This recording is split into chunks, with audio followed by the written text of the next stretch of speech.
Nous avons le plaisir de vous retrouver encore une fois en ce matin pour étudier ensemble la leçon des jeûnes.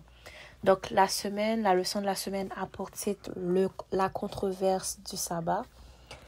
En ce jeudi 21 mars, nous allons étudier le mouvement du dimanche ravivé.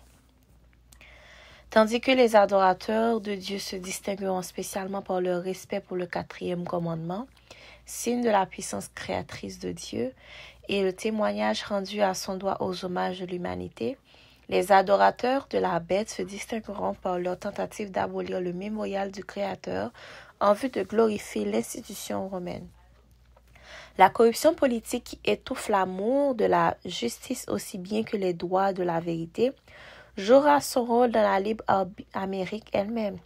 En vue de s'assurer les suffrages populaires, magistrats et législateurs céderont à la clameur populaire en faveur des lois dominicales. La liberté de conscience pour laquelle de si grands sacrifices ont été consentis ne sera plus respectée. Jusqu'ici, les propagateurs du message du troisième ange ont été considérés comme de simples alarmistes. On a qualifié de vaines et d'absurdes leurs prédictions, annonçant que les États-Unis glisseraient un jour dans l'intolérance religieuse. L'État et l'Église unissant leurs efforts pour persécuter les observateurs des commandements de Dieu.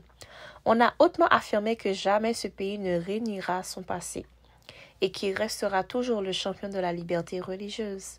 Mais au moment où l'obligation d'observer le dimanche sera sérieusement agitée, lorsqu'on verra s'approcher l'événement déclaré chimérique, le message du troisième ange provoquera un effet qu'il n'aura pas pu produire auparavant. Qu'est-ce qu'on peut comprendre aujourd'hui de tout cela? En fait, ce qu'on peut comprendre de tout cela, c'est que fort souvent, en fait, on se sent bien dans une certaine place parce qu'on pense qu'on est à l'abri de toutes les persécutions, parce qu'on est libre de pratiquer notre foi. Mais ce que nous voyons ici, c'est que à un moment donné, ce sera plus pareil. Et nous allons devoir tenir ferme parce que nos convictions, notre liberté religieuse, en fait, sera ébranlée et ce sera à nous de faire un choix. Et dès le début, en fait, on nous a bien expliqué comment est-ce qu'on va reconnaître ceux qui adorent Dieu et ceux qui adorent la bête. Ceux qui adorent Dieu, en fait, on va leur reconnaître parce qu'ils vont respecter le 4e commandement qui est le sabbat, qui est le signe, en fait, de la puissance créatrice de Dieu. Parce que sans le sabbat, en fait, nous ne pouvons pas dire que Dieu a bel et bien créé la création, qu'il nous a bien et bien créé. Parce qu'il a fait la création en 6 jours et le 7e jour, il s'est reposé parce qu'il avait vu que sa création, elle était belle, il était satisfait de ce qu'il avait créé. Donc, c'est en fait ce qui conclut sa création. C'est le mémorial de sa création. Parce qu'il a béni cette journée-là, il l'a mise à part, il l'a sanctifiée. Et ceux qui adorent la bête, on va pouvoir les reconnaître, en fait, parce que ils vont essayer, en fait, d'abolir le mémorial du Créateur en vue de glorifier l'institution romaine.